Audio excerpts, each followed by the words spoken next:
ಅಸ್ಸಲಾಮ್ ಅಲೈಕುಮ್. Welcome back to my channel HR foods. ಹೇಗಿದ್ದೀರೆಲ್ಲರೂ? ಇವತ್ತು ಕೆಸುವಿನ ಎಲೆ ಉಂಟಲ್ಲ, ಅದರಲ್ಲಿ ನೀವು ಪತ್ರೊಡೆ, ಚಟ್ನಿ ಏನೆಲ್ಲ ಮಾಡಿರ್ಬೋದು. ಆದರೆ ಇವತ್ತು ಅದರ ದಂಟಿನ ಒಂದು ಪಲ್ಯ ಹೇಗೆ ಮಾಡೋದಂತ ನಾನು ನಿಮ್ಮ ಜೊತೆ ಶೇರ್ ಮಾಡ್ತೇನೆ. ಅದು ಮತ್ತು ಈಗ ಈ ಟೈಮಲ್ಲಿ ಮಳೆಗಾಲದಲ್ಲಿ ಒಳ್ಳೆ ಸಿಗ್ತದೆ, ಕೆಲವರ ಅಂಗಳದಲ್ಲೇ ಆಗ್ತದೆ. ನಾನು ಕೂಡ ನನ್ನ ಕಿಚನ್ ಗಾರ್ಡನಲ್ಲೇ ಮಾಡಿದ್ದು. ನನಗೆ ತುಂಬ ಸಿಕ್ಕಲಿಲ್ಲ ನೋಡಿ, ಈ ದಂಟು ಒಂದು 3 ಸಿಕ್ಕಿದೆ. ನಾನು ಯಾವತ್ತೂ ಕೂಡ ತೆಗೆದ್ರೆ 2-3 ಸಿಕ್ಕಿದರೆ ಮಾಡ್ಕೊಳ್ತೇನೆ. ನನಗೆ ತುಂಬ ಇಷ್ಟ ಇದು. ಹಾಗಾಗಿ ಇದು ಸೀಸನ್, ಈಗ ಬೇಕಾದಷ್ಟು ಸಿಗ್ತದೆ. ಹಾಗಾಗಿ ನಾನು ನಿಮ್ಮ ಜೊತೆ ಇದರ ಗಸಿ ಅಥವಾ ಪಲ್ಯ ಹೇಗೆ ಮಾಡೋದಂತ ನಾನು ನಿಮ್ಮ ಜೊತೆ ಶೇರ್ ಮಾಡ್ತಾ ಇದ್ದೇನೆ. ಫಸ್ಟಿಗೆ ನೋಡಿ, ಈ ರೀತಿ ದಂಟನ್ನು ಕಟ್ ಮಾಡ್ಕೊಳ್ಬೇಕು.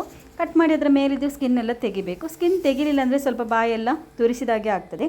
ಮತ್ತು ಒಟ್ಟಾರೆ ಎಲ್ಲ ತಂದೆಲ್ಲ ಮಾಡ್ಕೊಳ್ಳಿಕ್ಕೆ ಹೋಗಬೇಡಿ, ಎಲ್ಲ ಕಡೆ ಸಿಗ್ತದೆ ಅಂತ ಹೇಳಿ. ಕೆಲವೆಲ್ಲ ಬಾಯಿ ಜಾಸ್ತಿ ತುರಿಸ್ತದೆ, ಹಾಗೆಲ್ಲ ಇರ್ತದೆ. ಕೆಲವು ತಿನ್ನುವಂಥದ್ದೇ ಇರ್ತದೆ. ಹಾಗಾಗಿ ತುಂಬಾ ನೋಡಿಕೊಂಡು, ಎಲ್ಲಾದರೂ ಮಾರ್ಕೆಟೆಲ್ಲ ಸಿಕ್ಕಿದರೆ ಕೇಳಿಕೊಂಡು ಇದು ತಿನ್ನುವಂಥದ್ದಂತ ಆ ರೀತಿ ತಗೊಂಡು ಬನ್ನಿ ನೀವು. ನಾನಿದು ನಮ್ಮ ಕಿಚನ್ ಗಾರ್ಡನಲ್ಲಿ ನನ್ನ ಅಮ್ಮ ತಂದು ನೆಟ್ಟಂಥದ್ದು. ಹಾಗಾಗಿ ಇದು ಎಲ್ಲ ಟೈಮಲ್ಲಿ ಕೂಡ ಆಗ್ತಾ ಇರ್ತದೆ. ಕೆಲವೊಂದು 5 ದಂಟು 3 ದಂಟು ಈ ರೀತಿ ಆಗ್ತಾ ಇರ್ತದೆ. ಹಾಗಾಗಿ ನಾನಿವತ್ತು ಮಾಡ್ತಾ ಇದ್ದೇನೆ. ನೋಡಿ, ಇದು ಕಟ್ ಮಾಡಿ ಆಗುವಾಗ ಈ ರೀತಿ ಬಿನ್ಸ್ ನಾವು ಕಟ್ ಮಾಡ್ತೀವಲ್ಲ, ಆ ರೀತಿ ಕೂಡ ಕಟ್ ಮಾಡ್ಕೊಳ್ಬೋದು. ನೋಡಿ, ಈ ರೀತಿ ಒಳ್ಳೆ ರೀತಿಯಲ್ಲಿ ಕಟ್ ಆಗ್ತದೆ ಇದು. ಮತ್ತು ಈಗ ಈ ದಂಟನ್ನೆಲ್ಲ ಇದರ ಸ್ಕಿನ್ನನ್ನೆಲ್ಲ ತೆಗೆದು ಫಸ್ಟಿಗೆ ನಾವು ಈ ರೀತಿ ಉದ್ದೊದ್ದನೆ ಕಟ್ ಮಾಡಿ ರೆಡಿ ಮಾಡ್ಕೊಳ್ಬೇಕಾಗ್ತದೆ ಇದರಲ್ಲಿ. ಮತ್ತು ಇಲ್ಲಿ ದಂಟು ಕಡಿಮೆ ಇದೆ, ಹಾಗಾಗಿ ನಾನೇನು ಮಾಡ್ತೇನೆ, ಈ ಎಲೆಯನ್ನು ಕೂಡ ಇಲ್ಲಿ ಇವತ್ತು ಇದಕ್ಕೇ ಹಾಕ್ತಾ ಇದ್ದೇನೆ. ಬೇರೆ ಪತ್ರೊಡೆ ಎಲ್ಲ ಮಾಡಲಿಕ್ಕೆ ಅದು ನನಗೆ ಸಾಕಾಗೋದಿಲ್ಲ. ಹಾಗಾಗಿ ಈಗ ತುಂಬ ಇದ್ದರೆ ಪತ್ರೊಡೆ ಕೂಡ ಮಾಡ್ಕೊಳ್ಬೋದು. ಮತ್ತು ತುಂಬ ದಂಟಿದ್ರೆ ಕೂಡ ಒಳ್ಳೆಯದಾಗ್ತದೆ. ಮತ್ತು ಒಳ್ಳೆ ತಿನ್ನುವಾಗ ಒಳ್ಳೆ ಕ್ರಿಸ್ಪಿ ಥರ ಕರುಂಕುರುವಾಗಿ ಬರ್ತದೆ. ಒಳ್ಳೆ ಟೇಸ್ಟ್ ಆಗ್ತದೆ ಇದರ ಪಲ್ಯ. ಒಂದು ಸಲ ನನ್ನ ಅಮ್ಮನ ಅಣ್ಣ ಇದ್ದರು, ನನ್ನ ಮಾವ, ಅವರೊಂದು ಸಲ ಮಾಡಿಕೊಟ್ಟಿದ್ರು ನಾವು ಸಣ್ಣದಿರುವಾಗ. ಅದೇ ಟೇಸ್ಟಲ್ಲಿ ನಾನು ಇದುವರೆಗೆ ಕೂಡ ಮಾಡ್ತಾ ಇದ್ದೇನೆ. ನನಗೆ ತುಂಬಾ ಇಷ್ಟ ಅದು. ಸೊ ಇವತ್ತು ನಾನು ಮಾಡಿದಾಗೆ ನಿಮಗೆ ಸಿಕ್ಕಿದರೆ ಒಂದು ಸಲ ನೀವು ಮಾಡಿ ನೋಡಿ. ಈಗ ಫಸ್ಟಿಗೆ ಇದೆಲ್ಲ ಕಟ್ ಮಾಡಿ ಆಯಿತು. ಇನ್ನು ಇದನ್ನು ಚೆನ್ನಾಗಿ ವಾಶ್ ಮಾಡಿ ತರುವ ನಾವೊಮ್ಮೆ ಒಳ್ಳೆ ರೀತಿಯಲ್ಲಿ ವಾಶ್ ಮಾಡ್ಕೊಳ್ಬೇಕಿದು.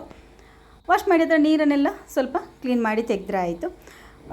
ಇನ್ನು ನೋಡಿ, ನಾನಿಲ್ಲಿ ಮಾಡಲಿಕ್ಕೆ ಒಂದು ಸಣ್ಣ ಪಾತ್ರೆ ತಗೊಳ್ತೇನೆ. ಸ್ವಲ್ಪನೇ ಇದೆಯಲ್ಲ, ಹಾಗಾಗಿ ಇದಕ್ಕೊಂದು ಸಣ್ಣ ಗಾತ್ರದ ಆನಿಯನ್ ಮತ್ತು ಒಂದು ಸಣ್ಣದೊಂದು ಟೊಮೆಟೊ ನಾನಿಲ್ಲಿ ಹಾಕಿದ್ದೇನೆ. ಹಾಗೆಯೇ ಈಗ ನಾವು ಕಟ್ ಮಾಡಿಟ್ಟಂತಹ ದಂಟು ಮತ್ತು ಎಲೆ ಇದನ್ನು ಕೂಡ ಇಲ್ಲಿ ಹಾಕ್ತಾ ಇದ್ದೇನೆ. ಇನ್ನಿದು ಬೇಯಿಸುವಾಗ ಸ್ವಲ್ಪ ರುಚಿಗೆ ನೋಡಿಕೊಂಡು ಸಾಲ್ಟನ್ನು ಕೂಡ ಆ್ಯಡ್ ಮಾಡ್ಕೊಳ್ತಾ ಇದ್ದೇನೆ. ಹಾಗೆ ಇದು ಬೇಯಲಿಕ್ಕೆ ಬೇಕಿರುವಷ್ಟು ನೀರು, ಜಾಸ್ತಿ ಹಾಕ್ಕೊಳ್ಬೇಕಂತಿಲ್ಲ, ಸ್ವಲ್ಪ ನೀರು.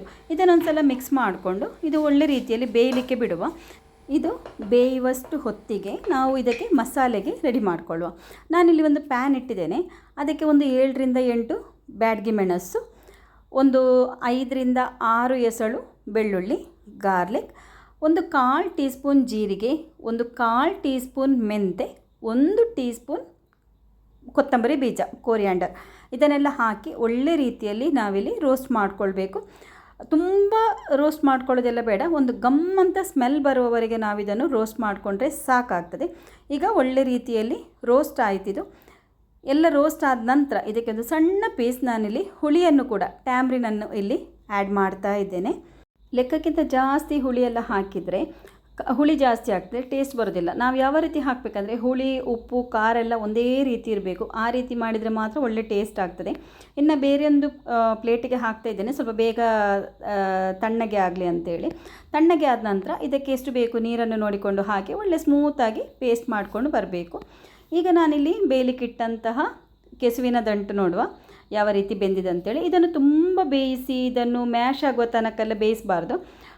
ಅದು ದಂಟು ನಮಗೆ ತಿನ್ನುವಾಗ ಒಳ್ಳೆ ಕರುಮಾಗಿ ಬರಬೇಕಂದ್ರೆ ಕ್ರಿಸ್ಪಿ ಥರ ಬರಬೇಕು, ಅಲ್ಲಿ ತನಕ ನಾವಿದನ್ನು ಬೇಯಿಸ್ಕೊಂಡ್ರೆ ಸಾಕು.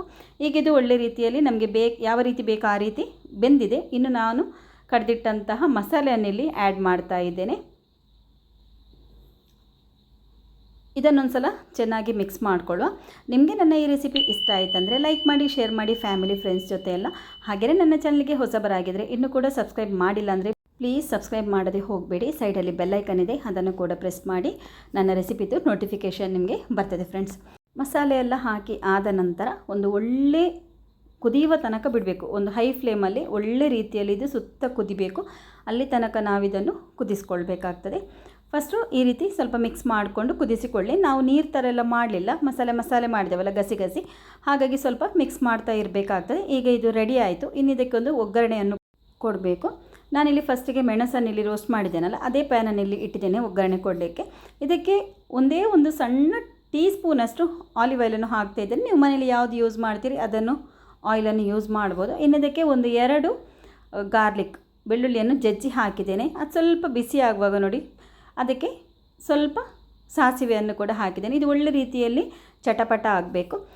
ಚಟಪಟ ಆಗುವಾಗ ಇನ್ನಿದಕ್ಕೆ ಸ್ವಲ್ಪ ಕರಿ ಲೀವ್ಸನ್ನು ನಾನಿಲ್ಲಿ ಆ್ಯಡ್ ಮಾಡ್ತಾ ಇದ್ದೇನೆ. ಬೇಕಿದ್ದರೆ ಸ್ವಲ್ಪ ಹಿಂಗನ್ನು ಕೂಡ ಇಷ್ಟ ಇದ್ದರೆ ಹಾಕ್ಕೊಳ್ಬೋದು. ನಾನಿಲ್ಲಿ ಅದು ಕೂಡ ಹಾಕ್ತಾ ಇಲ್ಲ.